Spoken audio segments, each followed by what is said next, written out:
My world didn't end with a bang, or even a scream. It ended with a buzz. A single text message from my husband, Derek.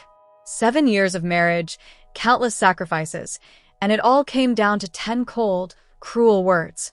Don't come. My mother doesn't want you here. And the most insane part? This wasn't just any party. This was the housewarming for the $847,000 mansion I had just bought for that very same mother-in-law. I typed back one word. Noted. But what did I do in the 2 hours that followed? I didn't cry. I didn't scream. I picked up the phone and made a series of calls that would shatter their perfect little world into a million pieces. Have you ever been so betrayed that a switch just flips inside you? That the person you were simply disappears? Before we go any deeper into my story, I need to know something. Where are you watching this from? Are you cozy in bed? On your lunch break? Driving home? Take a second and comment down below right now. Just type your city or state. It means the world to me to know who I'm sharing this with. And if you're ready to hear about the ultimate revenge on a toxic family, make sure you're subscribed and have clicked the like button. Trust me, you won't want to miss what happens next. The buzz of my phone was an uninvited guest in the quiet sanctuary of my focus.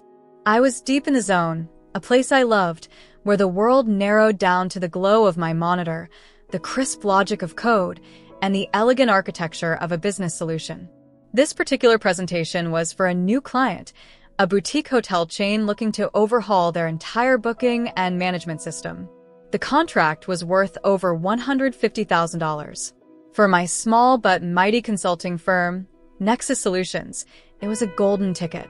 My office was my pride and joy. I designed it myself.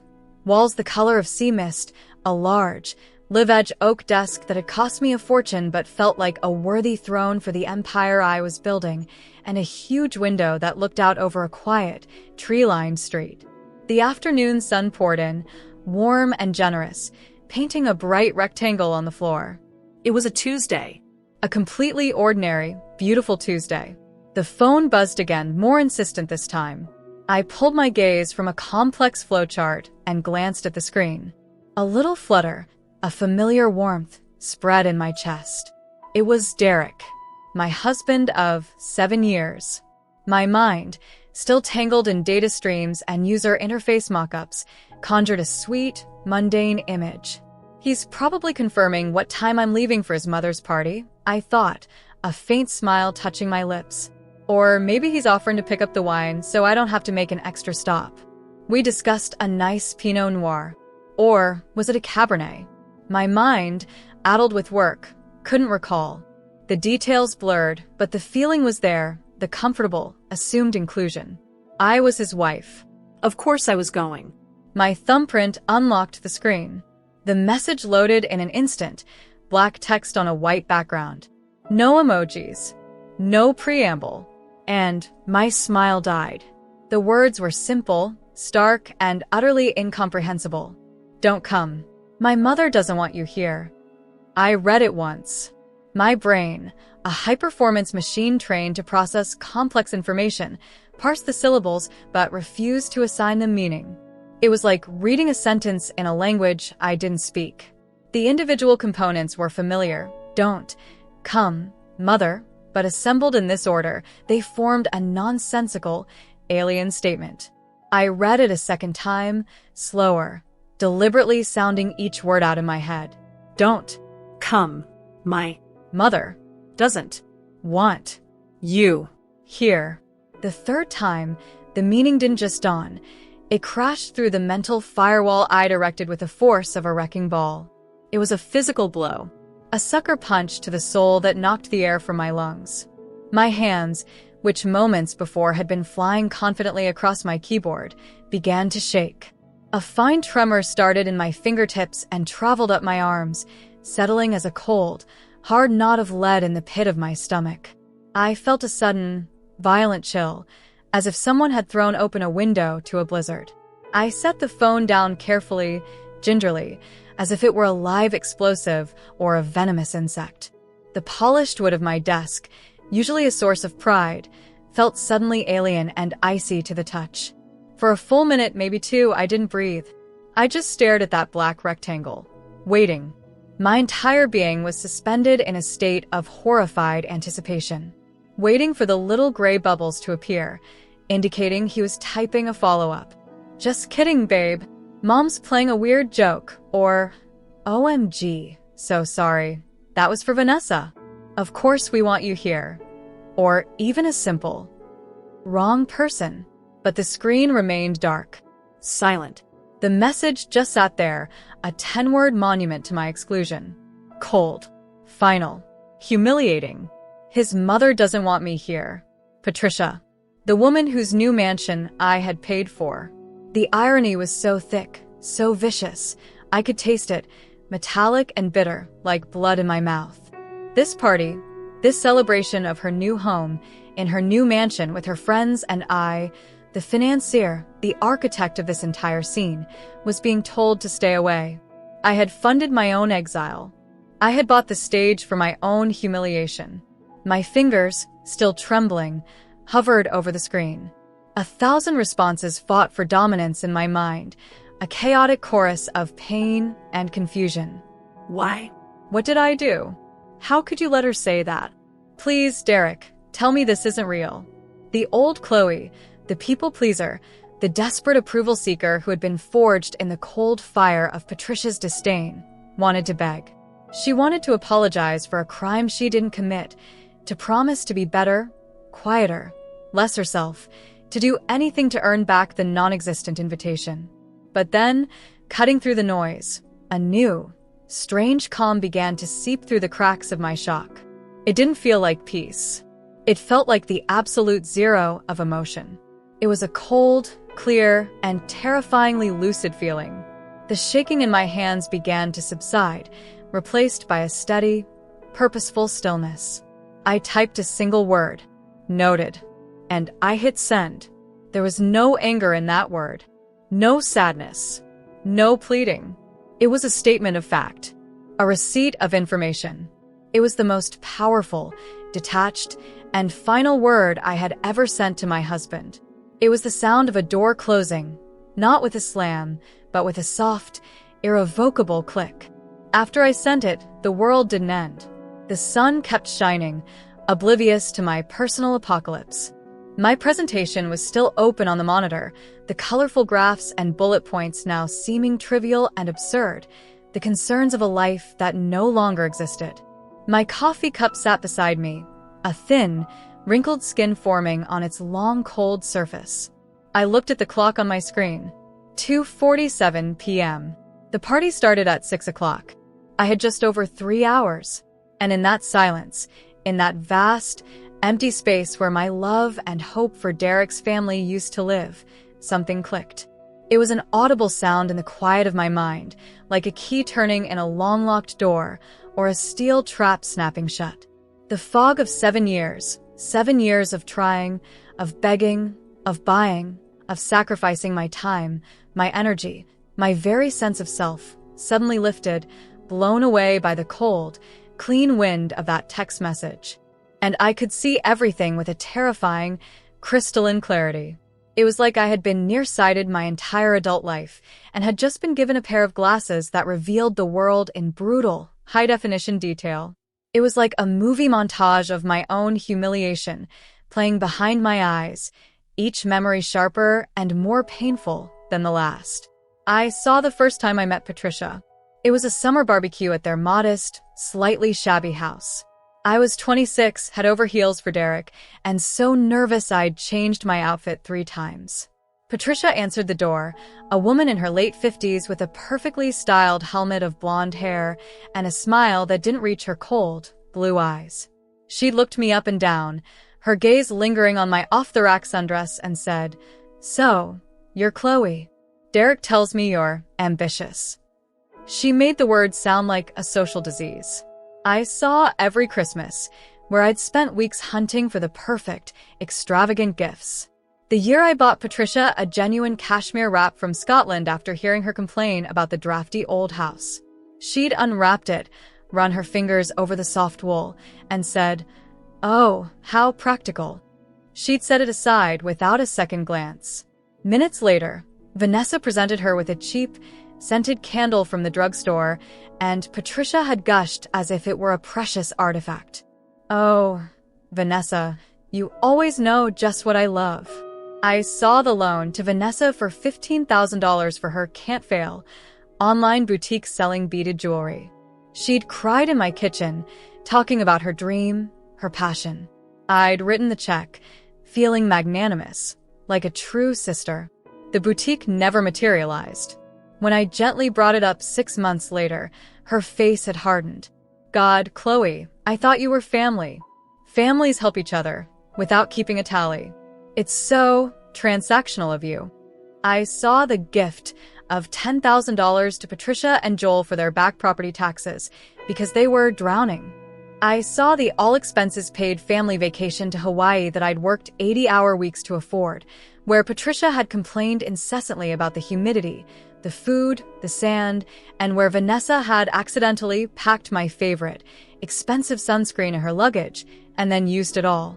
And weaving through every single memory, a constant, passive presence.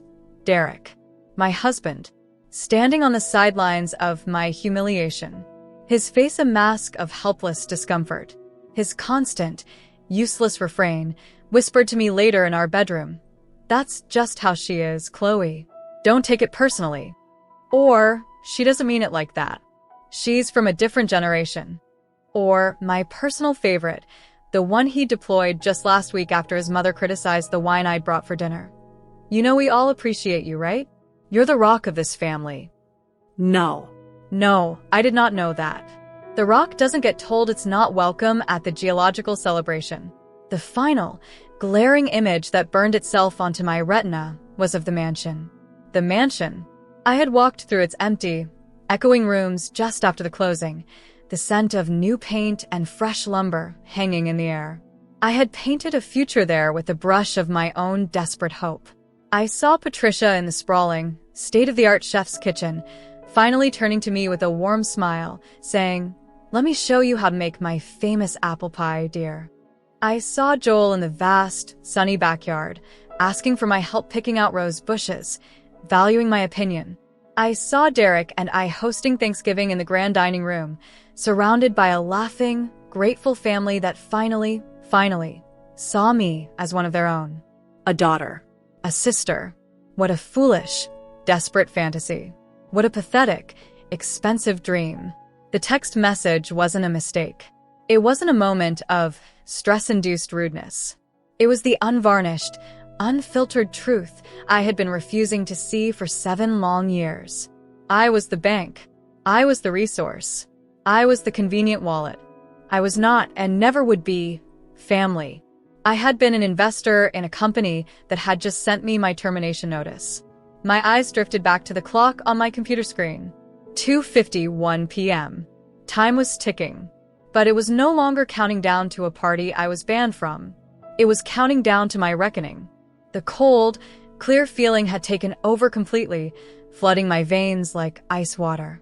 This was no longer about emotions. Grief, betrayal, heartbreak, those were luxuries for later. This was about logistics. This was about strategy. This was about consequences. I picked up my phone. The shaking was gone. My hand was steady as a surgeon's. The screen, which moments ago had been a vessel of such profound pain, was now just a tool. I opened my contacts and scrolled. I scrolled past Derek's name, past Mom Patricia, past Vanessa, $. I found the one I was looking for, Linda Rossi, ESQ, my corporate lawyer. A razor-sharp woman in her 50s with a steely gray bob and a gaze that could pin you to the wall. She didn't suffer fools. She billed in 6-minute increments, and her retainer was paid for with the profits from the business I had built from the ground up. She was the antithesis of the emotional chaos I'd just endured. I took a deep, cleansing breath, filling my lungs with resolve, and pressed call. It rang twice. "Chloe? I've got 5 minutes before I head into a deposition. What's up?" Her voice was all business, a sound I found immensely comforting and grounding in that moment. "Linda," I said, my voice eerily calm, devoid of the tremor that had racked my body just minutes before. "I have a situation. A marital and Financial situation. I need to know my options, and I need you to be ready to move fast. I could almost hear her on the other end of the line, setting down her pen, her entire focus narrowing onto my voice. I'm listening, and I told her. I gave her the bullet point version, my delivery crisp and professional, as if I were briefing her on a hostile corporate takeover. Because, in a way, I was the $847,000 mansion for in-laws, Patricia and Joel. The $300,000 down payment, sourced from my personal and business savings. The $547,000 mortgage that I had co-signed because their credit was abysmal. The housewarming party today. The text message from my husband, Derek, on inviting me, quoting his mother. The 7-year history of financial exploitation and emotional neglect. There was a brief, weighty silence on the other end. I could picture her processing, cataloging, building a case in her mind in the space of a few heartbeats. Then, okay. First things first, the cosign mortgage. This is your leverage. Do you have a copy of the entire closing packet? Specifically, the promissory note and the deed of trust? There will be a co-borrower agreement, and it should have a release or substitution clause. I have the entire packet. It's in my fireproof safe. At home. Good. The moment we're done, go get it. Look for the section explicitly outlining your right to withdraw as a co-borrower.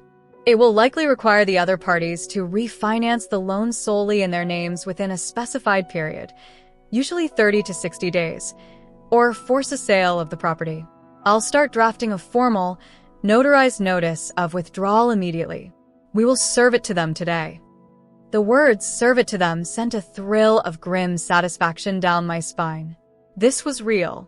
This was legal. This was war. Second, Linda continued, her voice a low, steady drumbeat. The marital home. The one you and Derek live in. Clarify this for me. The title is solely in your name? No joint tenancy. I bought it 2 years before we married. The down payment was from my first big business contract. The mortgage has always been in my name only. He's never been on the title. Excellent. That simplifies things immensely. Change the locks. Today. I'll email you the precise, legally sound language to use when you inform him he's been locked out and that his belongings will be made available for pickup. We are establishing separate residences. This is crucial for the separation agreement. Third, separate your finances. Now. Move half of any joint funds, checking, savings, into an account in your name only. Do it online right now while we're on the phone. We're going for a legal separation with a view to divorce. Given the financial dynamics and what you've told me about the provenance of your major assets, we have a very strong case for you retaining the vast majority of them. The text message is a powerful piece of evidence demonstrating the breakdown of the marital relationship. I was already clicking over to my bank's website on my laptop, my fingers flying across the keyboard. The login process, which usually felt mundane, was now charged with purpose. I navigated to our joint savings account. A little over $85,000, most of it from my income. I initiated a transfer of $42,500 to my private business account. I did the same with our joint checking, moving $3,000 of the $6,000 balance. The clicks of the mouse were like gunshots in a silent western. Each one echoed with finality. It's done, I said, my voice firm. Good. Speed is your friend here, Chloe. Surprise is your weapon. Now listen carefully. Do not engage in emotional conversations with Derek. Do not explain yourself. Do not get drawn into an argument. You are a businesswoman executing a business decision. That is your script. Stick to it. Thank you, Linda. Don't thank me yet. This is going to get ugly. They will not give up that mansion without a fight. They will call you every name in the book. But you're doing the right thing. You're reclaiming your life. Send me those mortgage documents as soon as you have them. I'll have the withdrawal notice ready for your signature. I hung up. The first call was made. The first battle line had been drawn. Without pausing, my momentum unbroken, I called my bank's dedicated business line. I was put on hold twice, listening to tinny classical music, but I waited, my patience infinite. When I finally got through to a representative, I was polite, firm and direct. I am a co-borrower on a residential mortgage. Loan number, I'd insert number here. I need to understand the exact procedure for formally withdrawing my name from this mortgage obligation and what the specific implications are for the other borrowers. The representative, a woman named Sarah, was helpful but cautious. She pulled up the file and explained the process, her voice neutral, confirming what Linda had suspected. My formal withdrawal would trigger a 30-day clock for Patricia and Joel to either refinance the loan solely in their own names, which, given their terrible credit, low income, and existing debt, was a financial impossibility, or agree to a sale of the property to pay off the loan. If they did neither, the bank would be forced to initiate foreclosure proceedings. I requested that copies of every single document, the warranty deed, the mortgage agreement, the co-borrower addendum, be emailed to me immediately and a hard copy sent via certified mail to Linda's office. By the time I hung up, it was 3:30 p.m. I stood up from my desk. My legs felt strong, capable. My presentation was forgotten, the client's problems a world away. I grabbed my purse and my car keys. The weight of my keychain in my hand felt significant. It held the keys to my office, my car, and my home. My home. Not Derek's. Not ours. Mine. I had one more stop to make before I showed up at a party I was explicitly not invited to. I needed to go home. I needed to get that mortgage agreement from the safe. And I needed to call a locksmith. As I walked out of my office, my assistant, Maya, looked up from her desk, her brow furrowed with concern. "Is everything okay, Chloe? You look different." She gestured vaguely at my face. "You have this look in your eyes."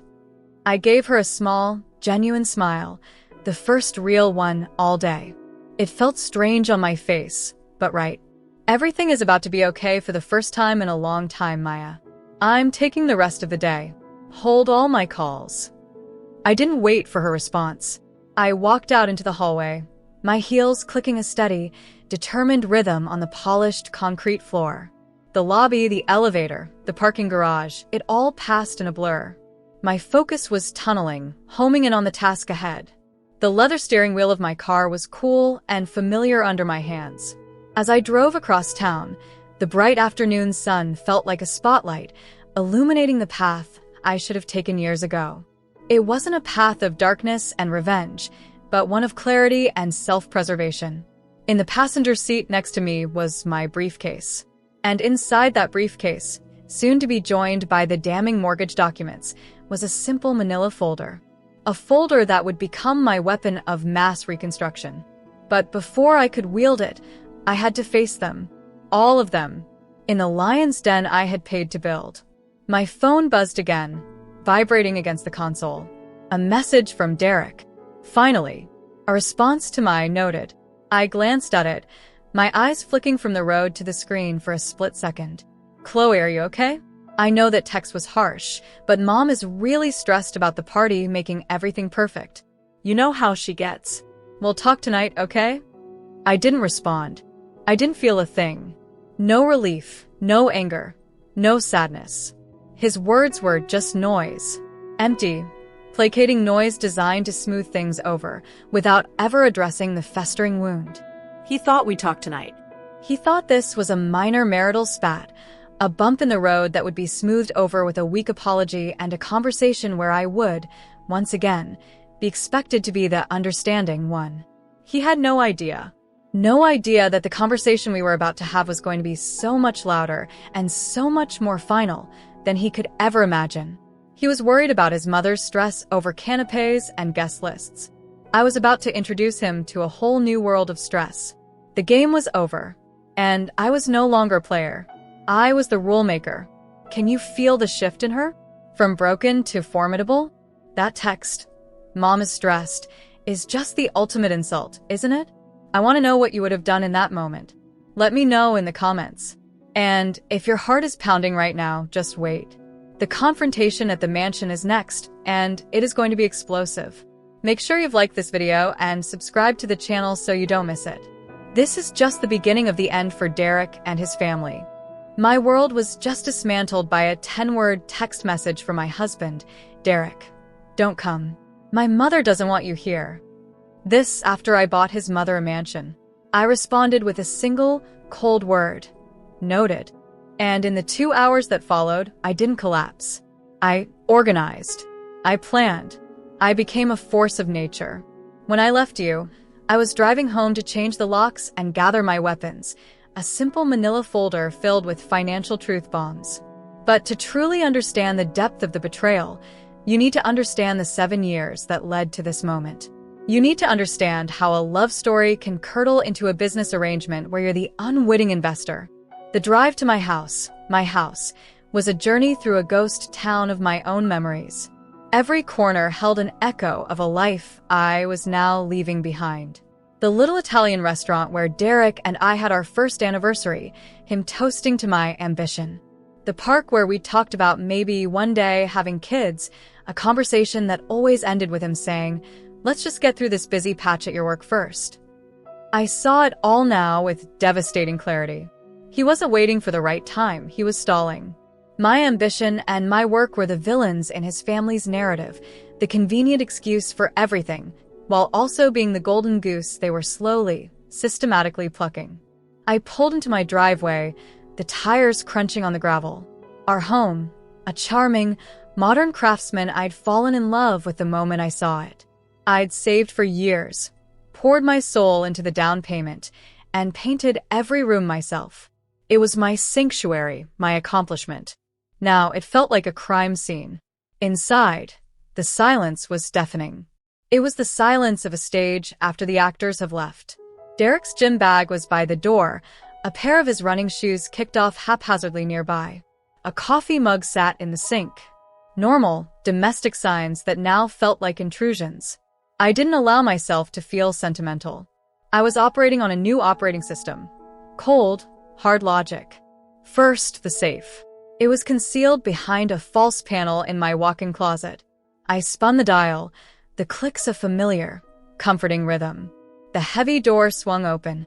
Inside were passports, my birth certificate, insurance papers, and a thick, legal-sized expanding folder. I pulled it out. Written on the tab in my neat handwriting, "Mortgage, PNJ Mansion." I carried it to the bed, sitting on the edge of the duvet we'd picked out together. I unzipped it and spread the contents out. There it was. The truth in black and white.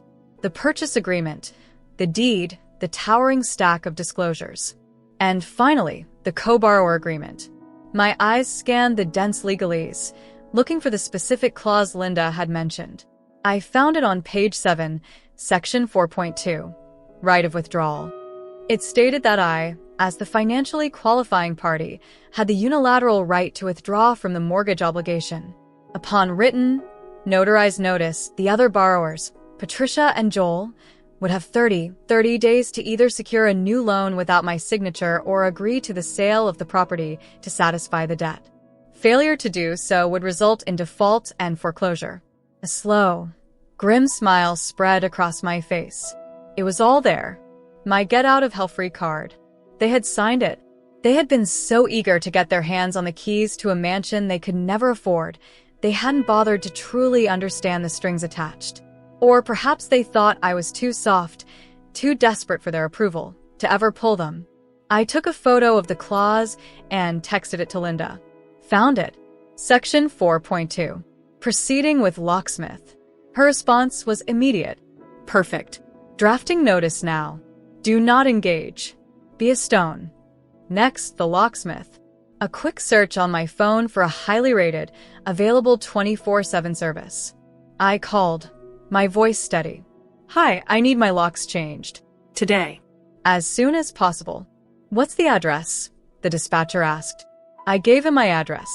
"It's a single-family home. I need all exterior doors, front, back, and garage side door. We can have a guy there in about 45 minutes.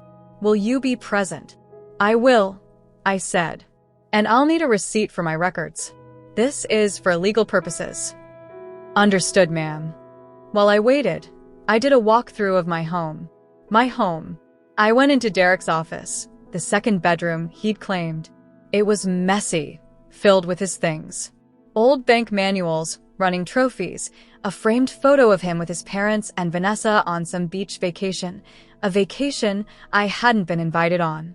I looked at his smiling face, and I felt nothing. The love I had for that man had been a delicate crystal vase. The text message had been the sledgehammer, and now it was just dust. I went to the garage and found a stack of empty cardboard boxes. I started in the master bathroom, clearing his side of the vanity. His deodorant, his cologne, his expensive hair gel. Into a box. From the closet, I took his clothes, armful by armful. I didn't fold them. I placed them in the boxes. Suits, shirts, jeans. It was methodical, cathartic. I was erasing him from my space, from my life. The doorbell rang. The locksmith, a burly, no-nonsense man named Hank, had arrived. I showed him the doors. Going through a divorce? He asked sympathetically as he worked on the front door lock with practiced efficiency. Something like that, I replied, my voice even. Seen it 100 times, he said, shaking his head. It's always messy. Good for you for being proactive. Proactive. Yes, that's what I was. I wasn't a victim. I was a CEO managing a hostile takeover of my own life. Within an hour, all the locks were new, and I had 3 sets of shiny, untarnished keys. I paid Hank, got my receipt, and thanked him. As his van pulled away, I stood on my front porch, holding the new keys. The final piece of the physical separation was complete. The fortress was secured. I carried the boxes of Derek's belongings to the garage and stacked them neatly by the door. It was more than he deserved. My phone rang. It was my brother, Thomas. My big brother, the family law attorney in Chicago. I hadn't spoken to him in a few weeks. He'd never liked Derek, had always said there was something slippery about him, but he'd bitten his tongue for my sake. Taking a deep breath, I answered. Hey, Tom. Chloe? You okay? You've been on my mind all morning for some reason. His voice, so familiar and concerned, almost broke through my icy resolve. Almost. And it all came pouring out. The entire sordid story. Not just the text, but the years of slights, the financial drain, the mansion, the mortgage, Patricia's coldness, Derek's passivity. I told him about the locksmith, the bank transfers, the call to Linda. I spoke for 10 minutes straight, a torrent of pent-up truth. Thomas listened without interrupting. When I finished, there was a long silence. Chloe, he said, his voice low and serious. I need you to listen to me very carefully. I'm listening. You are not breaking this family apart. You are just finally seeing that you were never really part of it in the first place. You were a resource, a means to an end. What you're doing isn't cruel. It's survival. It's justice. I am so proud of you for finally seeing it. Tears welled in my eyes, but they weren't for Derek. They were for me, for the years I'd wasted, for the love I'd squandered on people who saw it as a weakness.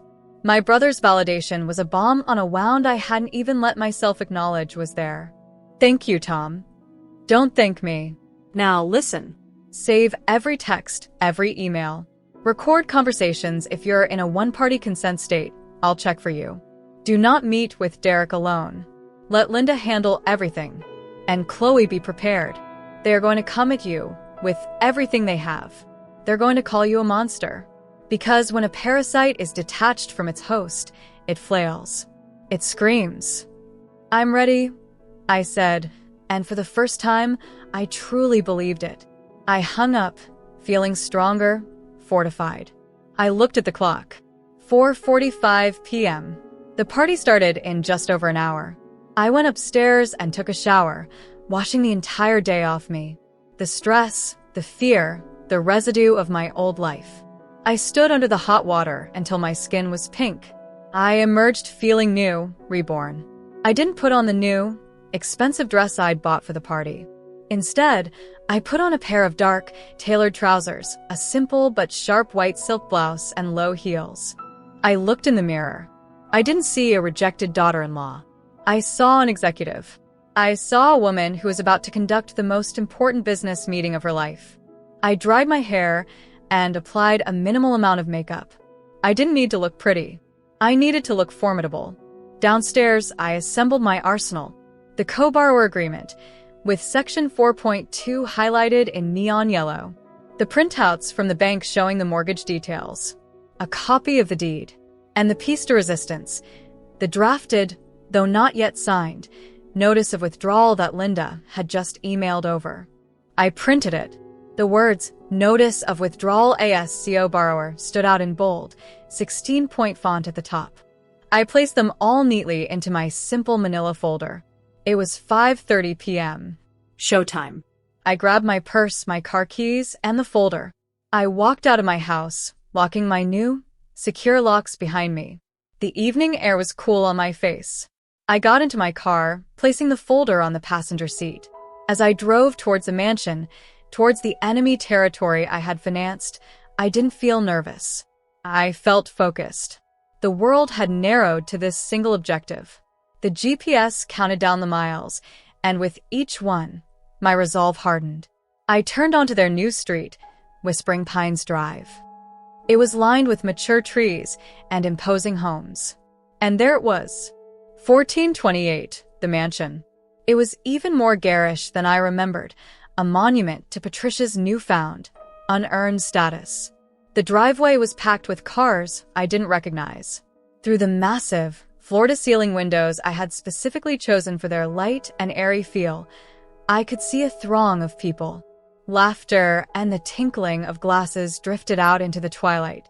They were all in there celebrating. In my house. With my money. And I was the uninvited.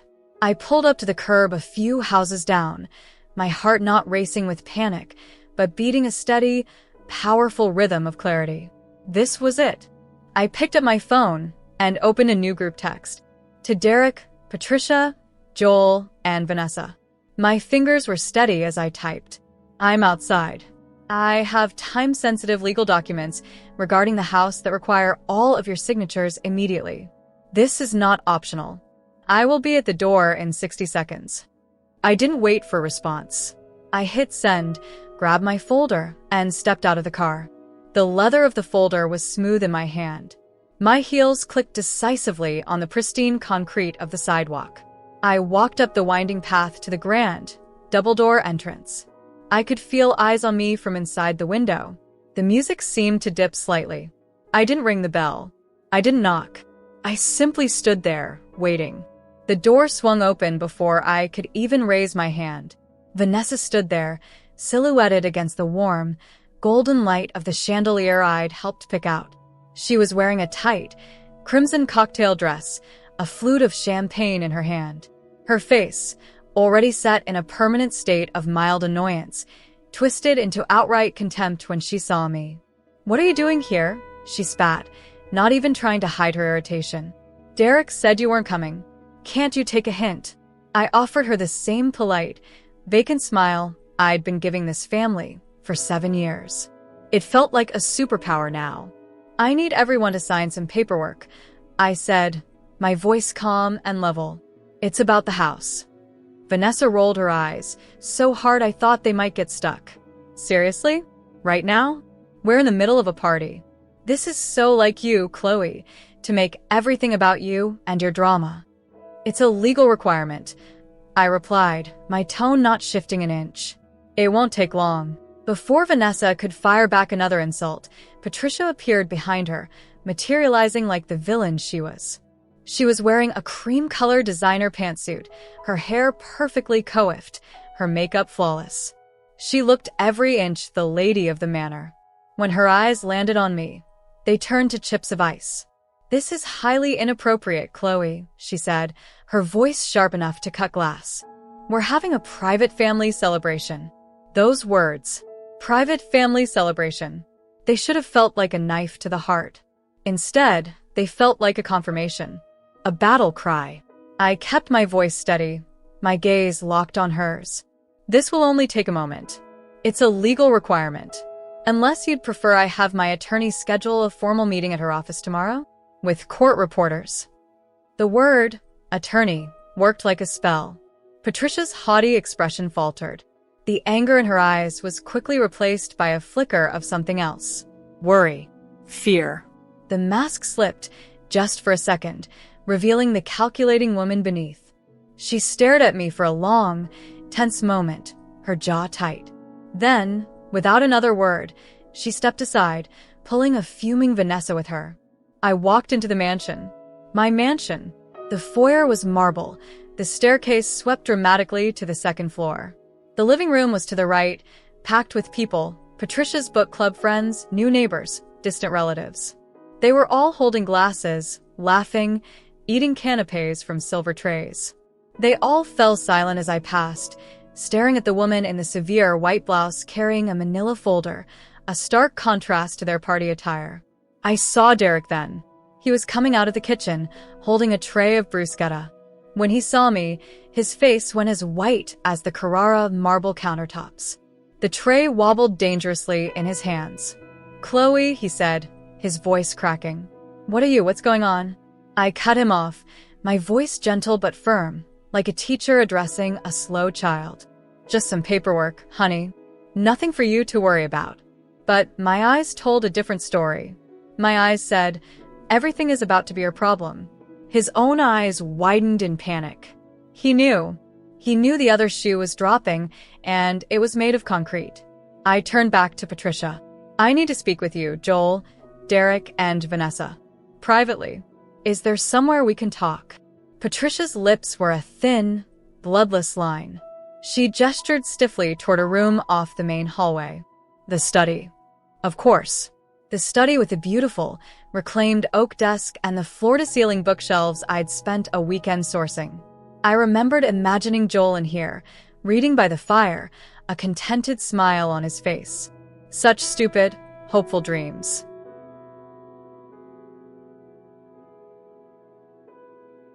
The five of us filed into the room. Joel was the last to enter, looking confused and deeply uncomfortable. He was the only one who had ever shown me a shred of genuine kindness. For a brief second, I felt a pang of regret for what was about to happen to him. But he was complicit through his silence. He had watched it all happen and said nothing. I closed the heavy wooden door. The sound of the party was instantly muffled. We were in a soundproof bubble, and I was about to pop it. I turned to face them. The four of them stood clustered together, a united front of confusion and hostility. I stood alone, but I had never felt stronger. I walked to the beautiful oak desk and set my folder down with a soft, final thud. "So," I began, my voice calm and terrifyingly professional.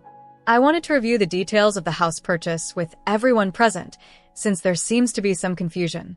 Patricia crossed her arms, her posture rigid. "We already know the details, Chloe. You bought us a house. It was very generous.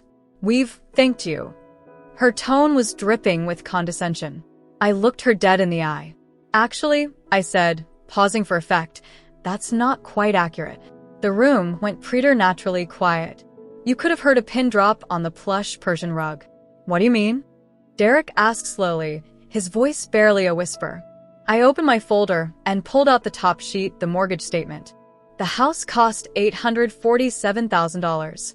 I put down $300,000. But the remaining $547,000 is a mortgage.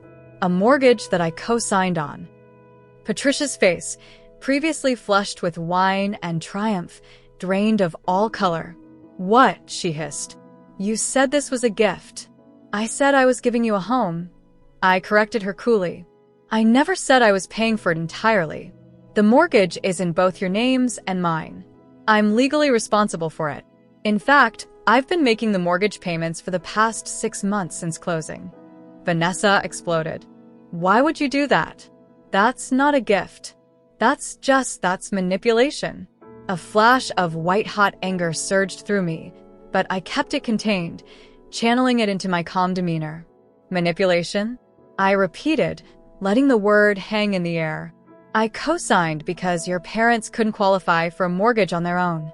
Their credit scores are in the low 500s.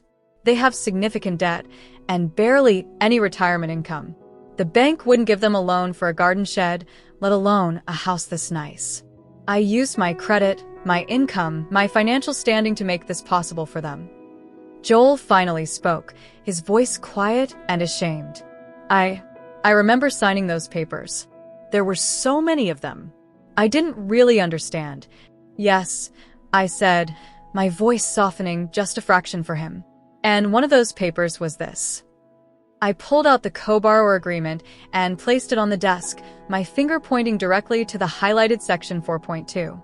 This agreement states that if I, as the co-borrower providing the financial backing, choose to withdraw from the mortgage, I have the right to either transfer my obligation to another qualified party or initiate a sale of the property to settle the debt.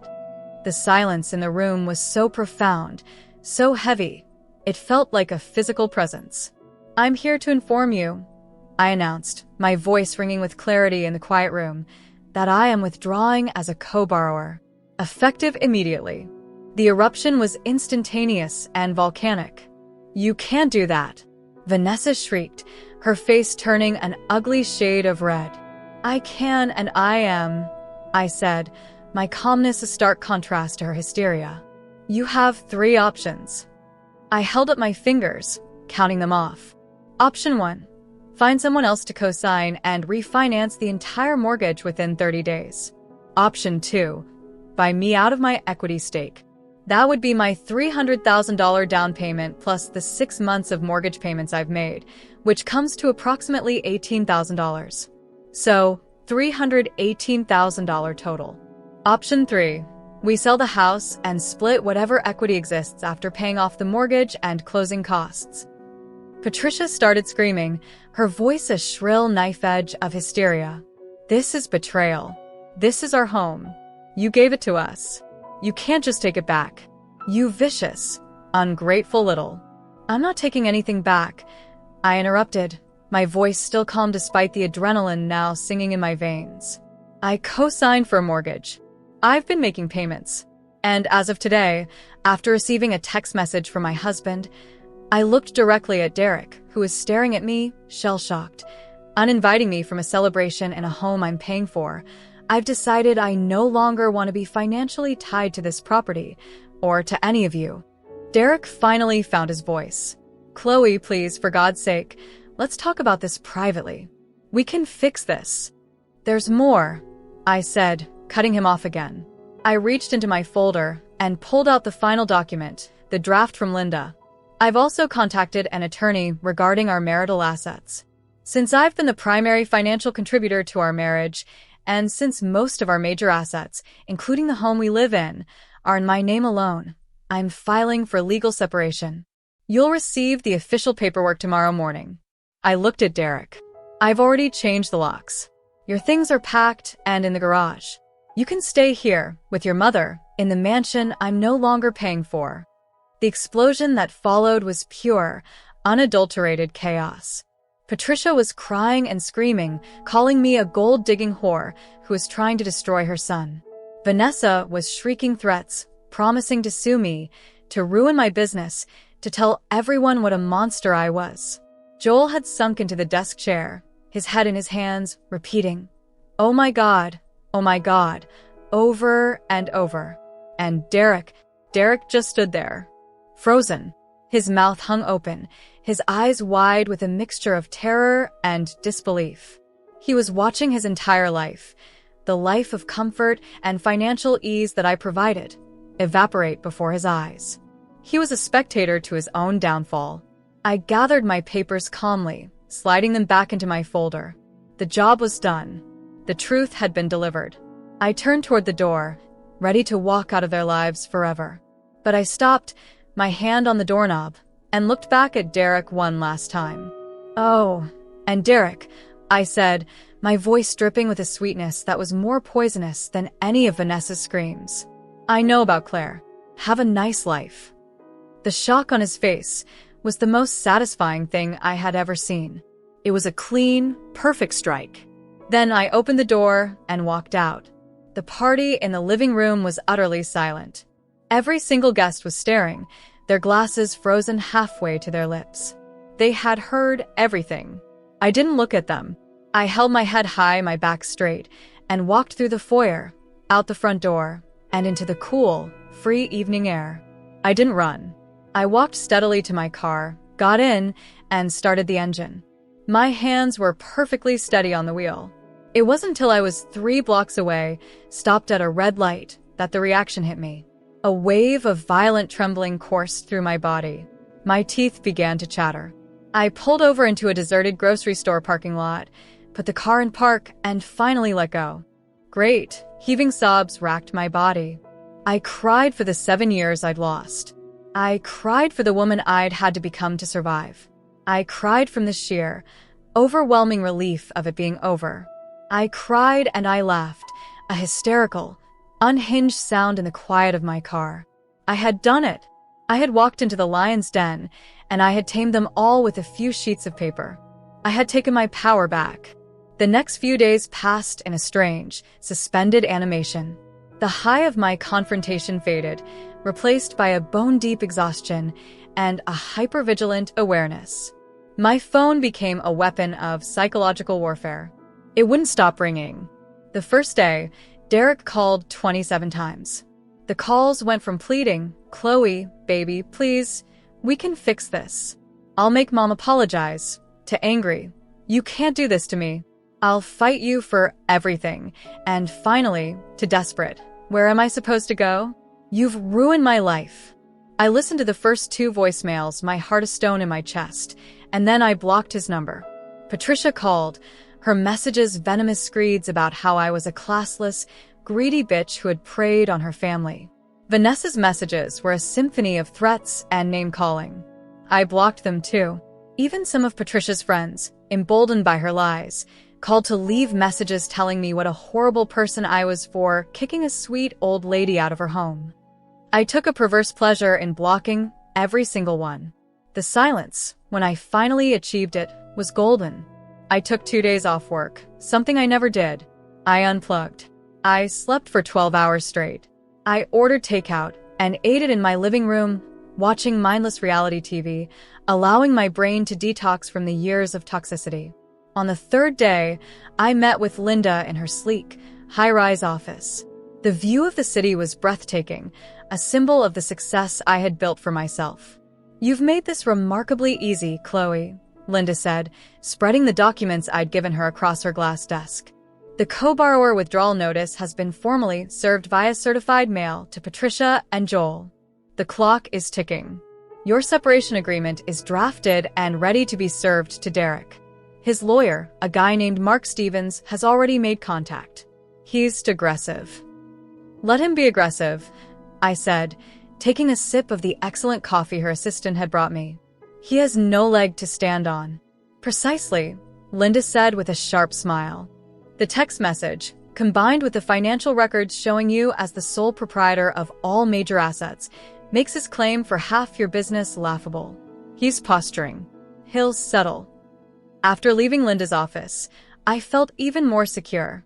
This was no longer just about emotion, it was a legal process, and I was on the right side of the law. I also met with my financial advisor, a cheerful man named Ben. We went through all my assets with a fine-toothed comb. The news was better than I'd hoped. While the $300,000 down payment had significantly depleted my liquid savings, my business was strong and consistently profitable. My retirement accounts were healthy. The house Derek and I lived in had appreciated significantly. I was going to be financially fine. More than fine. I was going to be secure on my own terms for the first time. "You're in a very strong position, Chloe," Ben said, closing his laptop. "This divorce, while emotionally taxing, will be a financial blip, not a catastrophe." Buoyed by this, I even took the step I'd been avoiding for years. I started seeing a therapist. Her name was Dr. Chin, and she had a kind, no-nonsense demeanor that I appreciated instantly. In our first session, I told her the whole story. She listened, her head tilted, her eyes full of a deep, intelligent empathy. "Chloe," she said when I finished, "what you're describing is a classic pattern of financial and emotional exploitation. You were conditioned to accept poor treatment. You equated love with financial support.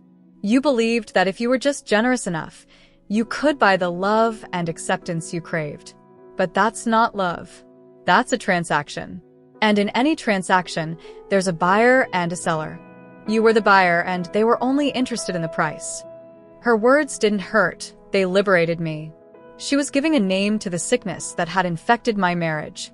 It wasn't that I was unlovable. It was that I was in a relationship with people who were incapable of love, only of taking. I left her office feeling lighter, as if I had put down a heavy burden I didn't even know I was carrying.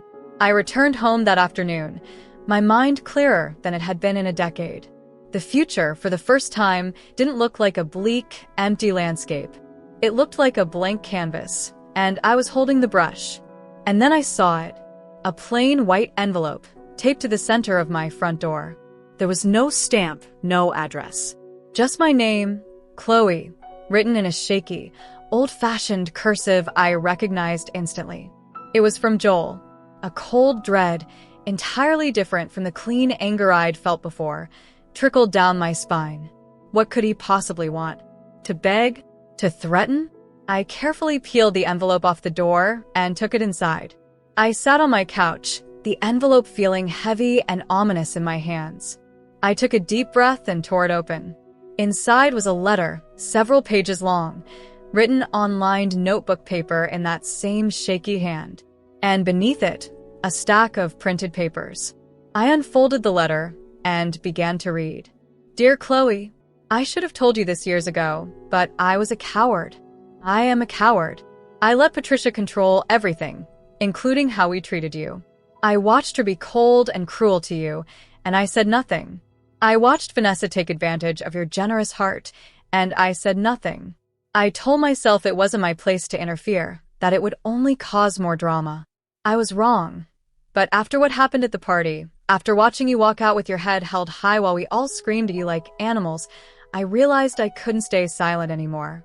You deserve to know the truth. All of it. I found these papers on Patricia's iPad last week. She doesn't know I saw them. She thinks I'm too old to understand technology. I've been trying to figure out what to do with them, my conscience eating me alive. After the party, I knew. You are nothing but kind and generous to us, and we treated you terribly. Patricia is my wife, and Derek is my son, but what they did to you is evil. I am ashamed of my family, and I am ashamed of myself. I hope these help you in whatever legal matters are coming. You deserve better than all of us. With my deepest apologies. Joel. My heart was hammering against my ribs. With trembling hands, I set the letter aside and picked up the stack of printed papers. They were screenshots of text messages. Dozens of them. Hundreds. The timeline at the top of the first page showed they went back over 18 months. I started to read. The first few were bad enough. Patricia to Derek. You need to get control of Chloe's money. She's your wife, not your boss. A man should be the head of the household. Derek to Patricia. I know, Mom. I'm working on it. It's tricky. She's very independent. Patricia to Derek. Work faster. Get her to buy us a house. A big one. Then we can start phase 2. Phase 2? My blood ran cold. I kept reading. Vanessa to Derek. Once Mom has the house, we start working on Chloe to fund my business. A real business this time, not that small stuff. Something big. A franchise. Derek to Vanessa. She's already suspicious about the money you borrowed before. We need to be careful. Vanessa to Derek. That's why the house was genius. Once she's invested that much in the family, she won't be able to say no to smaller requests. She'll be trapped. Trapped. They used the word trapped. I felt the air leave my lungs. This wasn't just ingratitude. This was a coordinated, long-term strategy. But the worst was yet to come. The messages from about 6 months ago, around the time we were finalizing the mansion purchase. Patricia to Derek, if you can't control her, then maybe it's time to think about an exit strategy. Document everything. Make it look like she's the problem, her workaholism, her coldness. Then when you divorce her, you can claim you deserve half of everything, including her business. You supported her emotionally while she built it. I stopped breathing. My vision tunneled. This was beyond my worst nightmares. Derek's response. How would that even work? The business is in her name. She started it before we were married. Patricia to Derek. Community property laws. You've been married 7 years. You supported her emotionally while she built the business. You deserve compensation. I've already talked to a lawyer friend about it. It's possible. Derek to Patricia. Let me think about it. I don't want to lose everything if it doesn't work. Patricia to Derek. You won't lose. You'll gain. Trust me. I dropped the papers as if they'd burn me. I stood up, pacing my living room, my hands pulling at my hair. The man I married, the man I shared a bed with, the man I had worked myself to the bone for, he wasn't just weak. He was complicit. He was an active participant in a plot to financially exploit me and then discard me, taking the fruits of my labor with him. The house wasn't a gift they reluctantly accepted. It was phase one of a hostile takeover of my life. That text message uninviting me wasn't just a moment of cruelty. It was a tactic. Isolate the target. Make her feel insecure. Keep her off balance and desperate to please, so she keeps the money flowing while you plan her financial annihilation. I thought I had been brave at the party. I thought I had been strong. But reading those messages, I realized I had only been reacting to the tip of the iceberg. The true monstrosity was hidden beneath the surface. I picked up Joel's letter and read the last line again. You deserve better than all of us. Tears I didn't know I had left streamed down my face. But they weren't tears of sadness. They were tears of rage, of validation. Every paranoid thought I'd ever pushed down, every time I told myself I was being too sensitive, every gut feeling that something was deeply wrong, it was all real. It was all true. I had not just escaped a bad marriage. I had escaped a predator and his den. I gathered the letter and the text messages, holding them to my chest. This was more than evidence. This was my absolution. And as I sat there in the growing darkness, I knew the war wasn't over. It had just entered a new, more brutal phase. And thanks to a guilty old man with a conscience, I now had the nuclear codes. So now you know. The text message was just the beginning. The plot I uncovered was so much deeper and more sinister than I could have ever imagined. But this still wasn't the end. Because just when I thought I had all the pieces, my phone rang again. And the voice on the other end introduced herself as Claire, Derek's girlfriend. And she had a story of her own to tell. Can you believe the depth of their deception?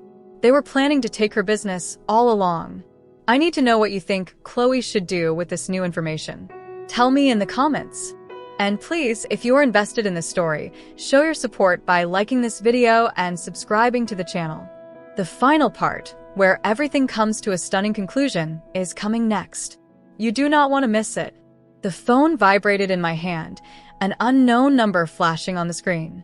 Normally, I'd let it go to voicemail, shrouded in the new peace I was fiercely protecting. But something about the timing, the psychic aftershocks of Joel's envelope still rippling through me, made me press accept. Hello. My voice was hoarse from crying. Hi, is this Chloe? A woman's voice. Young, tentative, laced with a nervous energy that was palpable even through the line. Yes. Who is this? A shaky exhale. My name is Claire. I'm Derek's girlfriend. I think we really need to talk. The world tilted on its axis. Derek's girlfriend. The name I'd thrown at him as a final, parting shot in the study, a calculated guess based on his late nights and emotional distance, had just been confirmed by the source herself. The confirmation wasn't a shock. It was a settling, a final piece of a grotesque puzzle clicking into place. I was silent for so long she probably thought the line had dropped. Hello. I'm here, I said, my voice now eerily calm. Why are you calling me, Claire? I didn't know, she rushed out, the words tumbling over each other. I swear to God, I didn't know he was married. He told me he was divorced. He said his ex-wife was making his life miserable, fighting him over money for the house. He made it sound like you were, I don't know, a monster. I'm so sorry. I studied the ceiling, my mind racing. I wasn't angry at her. How could I be? She was another fly in the web Derek and Patricia had woven. Another victim. How did you find out? I asked, my tone not accusatory but curiously flat. Vanessa, she said, the name dripping with a fresh disgust. After your confrontation at the party, she went on a social media rampage. She posted all this vague, dramatic stuff about a cruel, gold-digging ex who was trying to steal her elderly parents' home out from under them. She didn't name you at first, but then people started asking questions in the comments, and she used your full name. Chloe Matheson. I looked you up. I found your professional profile, and then I found the wedding photos. From 7 years ago. Derek and I have only been seeing each other for 4 months. The math didn't work. I could picture it. Vanessa's melodramatic, wine-fueled posts, designed to rally a mob against me, had instead become the very thing that exposed her brother's lies. I confronted him, Claire continued, her voice gaining a little steel. He tried to lie at first. Said those were old photos, that you were technically still married but had been separated for years, that you were just being difficult about the divorce. But I kept pushing. I showed him the photos, the dates, and he just crumpled. He admitted it. So I ended it. Right there. And then I thought if he lied to me about something this huge, he's probably lying to you too. About everything. He is, I said softly. But I have a pretty good idea about the lies now. You do, she sounded surprised. I do. But maybe you could fill in some blanks. I made a split-second decision. Do you want to meet? Somewhere neutral.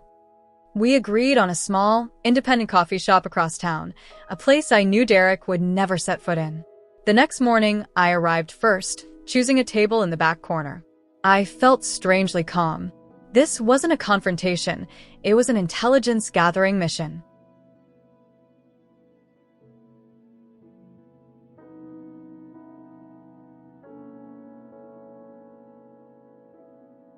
When she walked in, I recognized her instantly from the mental image I'd constructed. She was pretty, in a soft, unassuming way. Long, dark hair, minimal makeup, dressed in jeans and a simple sweater. She looked nothing like the predatory other woman of cliché. She looked like a nice, normal girl who'd had her heart and her trust stomped on. She saw me and approached tentatively, twisting her hands together. Chloe. Claire. Please sit. She slid into the chair across from me, her eyes wide and anxious. Thank you for meeting me. I wasn't sure you would. I almost didn't, I admitted. But I'm curious. Why help me? You could have just walked away. She looked down at her hands, then met my gaze, her eyes glistening. Because it's the right thing to do. And because I saw his face when I confronted him with the truth. He wasn't sorry. He wasn't ashamed. He was just angry. Angry that he got caught. That's when I knew he didn't actually care about me. I was just useful to him. For a little while. Like you were. Her insight was startling. She had seen the core of him in a way it had taken me 7 years to understand. You're right, I said. That's exactly what we were. We ordered coffees, and for the next hour, she talked. She told me how they'd met at a bar near his bank, where he was having a stressful day. He'd been charming, attentive, and had painted himself as a hard-done-by man trapped in a protracted, ugly divorce with a ruthless, money-obsessed woman. He said you controlled everything because you made more money, Claire said, her voice thick with embarrassment. He said you used it as a weapon. He told me he couldn't wait to be free, to be with someone who actually respected him. He made you out to be this cartoon villain. I listened, sipping my latte, a strange detachment settling over me. It was like she was describing a fictional character, a villain in a story Derek had written to make himself the hero. And the messages, she continued, pulling out her phone. I have screenshots. Some of them are pretty bad. He said a lot of things about you that I now realize were complete lies, but maybe they could help you. With the divorce. She turned her phone toward me. I can send them all to you. I started reading, and with each message, the man I had married decomposed a little more in my memory, replaced by the image of a pathetic, duplicitous stranger. Derek to Claire, just had another fight with the ex. She's draining me dry. All she cares about is money. Sent from our home, while I was working late to pay for his mother's mansion. Derek to Claire, I can't wait until this is all settled and I can finally be free. Free to be with someone who actually sees me for who I am. Sent the day after I'd surprised him with tickets to a concert for his birthday. Derek to Claire, she's making the divorce as difficult as possible, taking everything even though she doesn't need it. Some people are just greedy. Sent the week after I had discovered the plot to take my business. But the worst one, the one that made the coffee in my stomach curdle, was from just a week before the party. Derek to Claire, once I get through this divorce, I'll finally have some real money. My lawyer says I'm entitled to half of everything she built during the marriage. It's community property. I supported her emotionally while she worked, so I deserve compensation. We could take a trip somewhere nice once it's all settled. Anywhere you want to go. He was already planning how to spend my money with his girlfriend. Money he hadn't earned. Money from a business he'd had nothing to do with building. And he was calling it getting through this divorce, as if it were a difficult but necessary medical procedure, not the direct result of his and his mother's treachery. Can you send me these? I asked, my voice barely a whisper. She nodded, asking for my number. Within seconds, my phone was buzzing with a cascade of incoming messages, evidence, proof, a digital diary of Derek's double life. Why are you really helping me? I asked her again, needing to understand her motivation. Claire looked down, then back up, her gaze steady. Because my parents are divorced, because my dad cheated on my mom. I was 12. I saw what it did to her. The lying, the gaslighting, the financial tricks he pulled to hide assets. I saw her cry for a year. I swore I would never, ever be the other woman. And when I found out that's what I was, even unknowingly, I wanted to make it right. I wanted to help the person he was really hurting. You. In that moment, any residual anger I might have felt toward her vanished completely. She wasn't the enemy. She was an ally, forged in the same fire of Derek's deceit. We talked for a while longer, a surreal but necessary conversation. When we stood to leave, she surprised me by pulling me into a quick, tight hug. I hope you take everything from him, she whispered fiercely in my ear. He deserves it. I walked out of the coffee shop into the bright, cold morning, Claire's screenshots burning a hole in my phone. I didn't go home. I went straight to Linda's office. I didn't say a word. I simply placed my phone on her desk, the messages with Claire open. Then I laid Joel's printed stack of messages next to it. Linda picked up the papers, her eyes scanning the texts. I watched her face, a masterclass in professional composure, but I saw the subtle shift.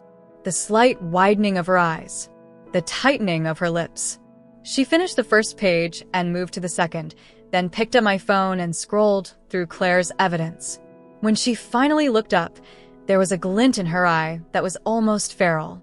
Well, she said, setting the papers down with a soft, final slap. This is a game changer. This is no longer just a divorce, Chloe. This is annihilation. She leaned forward, steepling her fingers. We have them. We have evidence of infidelity. We have evidence of a premeditated, malicious plan to exploit you financially, both during the marriage and upon its dissolution. We have evidence of intentional emotional manipulation. Derek's case wasn't just weak before. It was a house of cards. Now we have a hurricane. She immediately got on the phone with her paralegal, instructing her to enter the new evidence into the file and to prepare supplemental disclosures. We're going to bury them, she said to me after hanging up. He will be lucky to walk away with the clothes on his back. The legal machinery, which had been humming before, now kicked into a deafening roar. Linda served Derek with a formal divorce petition, now amended to include claims of fraud, constructive fraud, and intentional infliction of emotional distress, backed by the mountain of new evidence. The response from Derek's camp was, as predicted, aggressive at first. His lawyer, Mark Stevens, fired off blustering letters, claiming my evidence was obtained illegally, that I was a vindictive spouse trying to punish Derek for the breakdown of the marriage. He argued that Derek was still entitled to half of the marital estate, which he broadly defined to include the growth of my business during our marriage.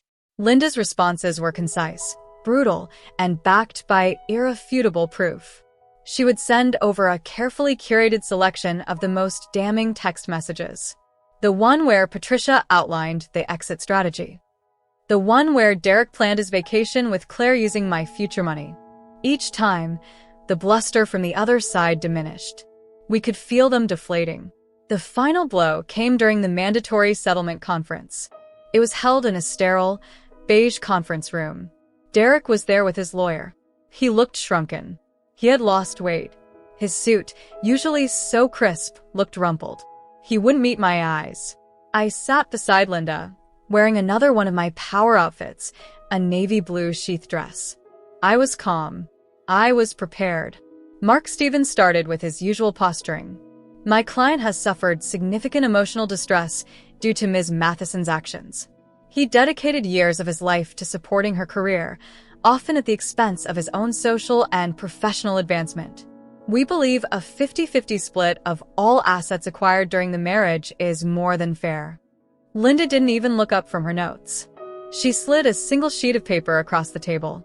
It was a printout of the text message where Derek discussed his entitlement to my business with Claire. Your client's dedication seems to have included dedicating himself to a plot to steal my client's business and to an extramarital affair, Linda said, her voice like chilled steel. Shall we discuss fair? Derek's face went ashen. He stared at the paper as if it were a venomous snake. Mark Stevens read it, his jaw tightening. He leaned over and whispered furiously to Derek, who just shook his head, his shoulders slumping in defeat. The fight went out of them completely after that. The conference ended with Mark Stevens all but admitting they needed to settle. We reconvened a week later. The deal was struck quickly. Derek got a small, lump sum payment from our shared savings, money that was genuinely accumulated during our marriage. It was enough for him to get a cheap apartment and a used car, but it was a pittance compared to what he'd planned to take. He got nothing from my business, nothing from my retirement accounts, nothing from the house. He would not receive alimony. In exchange, he signed away all rights, claims, and interests to any and all of my assets, past, present, and future. The divorce would be finalized on the grounds of irreconcilable differences, with a sealed addendum detailing the evidence of his misconduct, to be used only if he ever tried to challenge the agreement. He signed the papers without looking at me. When he stood to leave, he was a ghost of the man I'd married. I felt a flicker of something, not pity, but a profound, weary sadness for the pathetic creature he had chosen to become. As he reached the door, he paused and half-turned. "Chloe, he began, his voice ragged. I held up a hand, stopping him. I didn't need to hear his excuses, his apologies, his justifications. There was nothing left to say. Goodbye, Derek." He flinched, nodded once, and walked out of my life forever. With the divorce settled, the only loose thread was the mansion. The 30-day clock on my co-borrower withdrawal was ticking down. As predicted, Patricia and Joel could not refinance. They had no hope of buying out my $318,000 equity stake.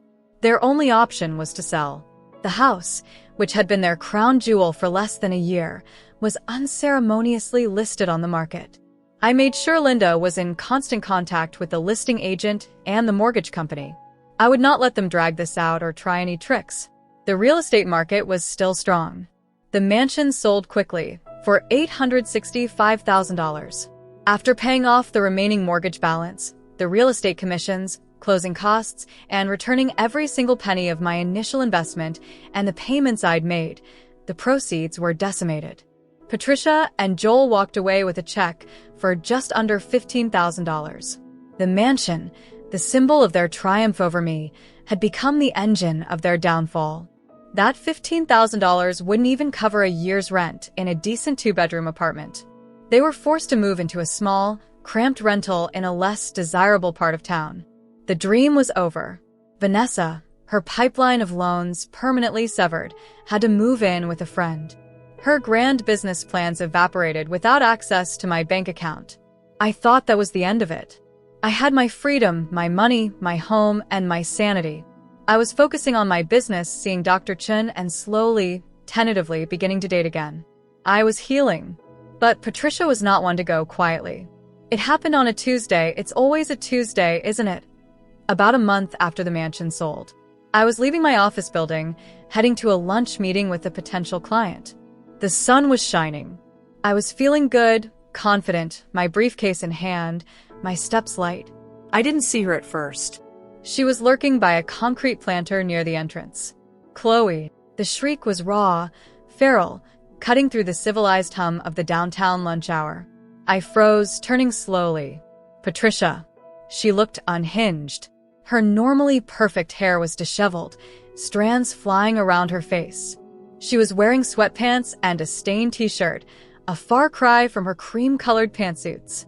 Her face was a mask of pure, undiluted hatred. "You," she screamed, pointing a trembling finger at me. People on the sidewalk stopped, staring. "You destroyed my family. You stole my home. You ruined my son's life." She advanced on me, spittle flying from her lips. "You think you're so smart with your business and your money. You're nothing. A cold, heartless bitch. You were never good enough for my Derek. Never." I stood my ground, my heart pounding, but not with fear. With a cold, furious anger. How dare she? After everything, how dare she confront me like this? "You took everything from me," she wailed, her voice cracking. That was the final straw. The calm, collected woman I had become vanished, and the 7 years of repressed rage finally found its voice. "I took everything?" I roared back, my voice echoing off the glass buildings. The crowd of onlookers gasped. "I gave you everything. I gave you money. I gave you vacations. I gave you a goddamn mansion. And you vile, ungrateful woman, you spat on every single bit of it. You and your son plotted to rob me blind. You used me, you manipulated me, and you thought I was too stupid to notice." Patricia was momentarily stunned into silence by my outburst. I took a step toward her, my finger now pointing at her. "You lost your home because you were too greedy to be satisfied with the one you had. You lost your son because you raised him to be a spineless, conniving leech. You have nothing because you are nothing, Patricia. Nothing but a bitter, old woman who tried to build her kingdom on someone else's money, and now you're left with the rubble. Don't you dare blame me for the mess you made." I was breathing heavily, my chest heaving. I had never spoken to anyone like that in my life. It was terrifying and liberating. Patricia's face crumpled from rage into something even uglier, a pathetic, weeping mess. "Everyone will know," she sobbed, sinking to her knees right there on the sidewalk. "Everyone will know what you did. You'll regret this. I'll make sure of it." Just then, 2 security guards from my building emerged, alerted by the commotion. They gently but firmly took Patricia by the arms.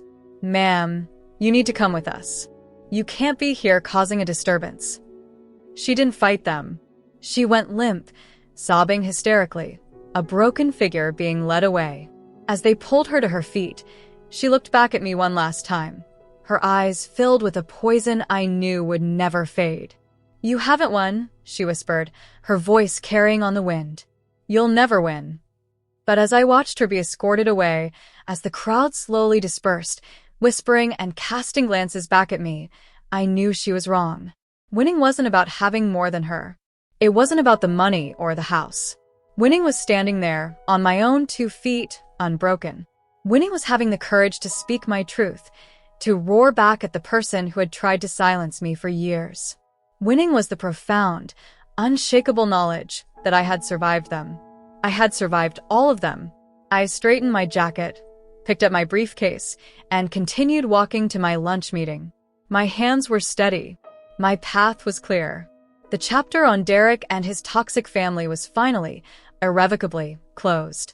That was the last time I ever saw or spoke to Patricia. The last time I had to think about any of them. The confrontation on the sidewalk was her final, desperate act in a play that had long since ended. She faded into the obscurity she so richly deserved, and I moved forward into a life I built for myself, by myself. But before we end this story, I need to share one last thing. An epilogue. A glimpse into what happened after the dust settled, and the most important lesson I learned from all of this. A year can feel like a lifetime, or it can feel like the blink of an eye. For me, it was both. In the 12 months that followed the sidewalk confrontation, My life transformed in ways I could never have imagined while I was married to Derek. My business, Nexus Solutions, flourished. Freed from the emotional drain and financial hemorrhage of his family, I was able to focus my energy completely on my work. I landed the boutique hotel chain contract and 2 other major clients. I hired 3 new employees and moved into a brighter, larger office space. The success was mine and mine alone, and the taste of it was infinitely sweeter. I continued seeing Dr. Chen. Our work shifted from crisis management to deep foundational healing. We unpacked my need for external validation, my tendency to equate financial generosity with love. I learned to set boundaries not as walls but as gates. I decided who got to come in. I learned that my worth was not a price tag to be debated by Derek or his mother, but a constant, unwavering truth that existed within me. I sold the Craftsman house. It was filled with too many ghosts. With the profits, I bought a stunning, modern loft apartment downtown with floor-to-ceiling windows that looked out over the city. It was my space, decorated in my style, with no compromises. The first night I slept there, the silence was peaceful, not lonely. I even started dating again. Carefully. Tentatively. I met a man named David through a mutual friend. He's a history professor, quiet, kind, and fiercely independent. He loves that I have my own life, my own success. He's never once asked me for anything except for my time and my company. It's easy. It's healthy. It's what I deserved all along. One afternoon, I was cleaning out a box of old files from my storage unit when I found it. A photo album from the early days with Derek. I sat on the floor of my new loft and opened it. There we were, smiling on a beach. There we were, cutting a wedding cake. I looked at my own face, so young, so full of hope and a desperate need to be loved. I didn't feel anger or sadness. I felt a deep, profound compassion for that young woman. She had no idea what was coming. She was doing her best with the tools she had. I closed the album and placed it in the donate pile. I didn't need it anymore. The past was a country I had visited, learned from, and left behind. The most surprising development came about 6 months ago. I received an email. The subject line was simply, an apology. It was from Joel. He told me he and Patricia were still together, but it was a hollow, bitter existence. Vanessa had moved to another state and rarely called. Derek was working a dead-end job and living in a studio apartment, still blaming everyone but himself for his predicament. I am writing not for forgiveness, which I do not deserve, he wrote, but to tell you that you were the best thing that ever happened to our family, and we were too blind and too greedy to see it. You taught me a hard lesson about courage and integrity, albeit indirectly. I am trying in my old age to find some. I am truly sorry for my part in your pain. I hope your life is as beautiful as you are. I read it once, then deleted it. I didn't need his apology to heal, but I appreciated the gesture. It was the final quiet closure I needed. So, what is the lesson in all of this? What is the takeaway from 7 years of manipulation, betrayal, and eventual rebirth? It's this: you cannot buy love, and you should never have to. Love is not a transaction. It is not a down payment on a mansion, or a series of loans that are never repaid, or silent endurance in the face of disrespect. Real love is a partnership built on mutual respect, trust, and support. It should fill you up, not drain you dry. If you are in a situation where you are constantly giving your money, your energy, your peace, and receiving nothing but crumbs of affection or outright contempt in return, please listen to me. See it for what it is. That is not love. That is exploitation. My story is not just about a terrible mother-in-law or a cheating husband. It's about a woman who forgot her own value and allowed herself to be treated like an ATM instead of a person. It's about waking up. The text message was my alarm clock, and hitting send on that "noted" was the bravest thing I had ever done. It was the first step back to myself. I am Chloe. I am successful. I am resilient. I am kind. And I am worthy of a love that doesn't come with a price tag. And so are you. And that, my friends, is the end of my story. From a devastating text message to a life of peace and self-respect. Thank you for listening.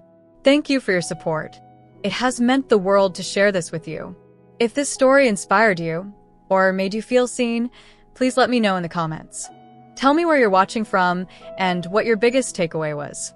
Your stories inspire me, too. And if you want to be sure you never miss a story like this, please hit that subscribe button and turn on notifications. We have so many more powerful stories to share with you. Thank you. This is Chloe, signing off. Remember your worth. Fight for it. It's the most valuable thing you own.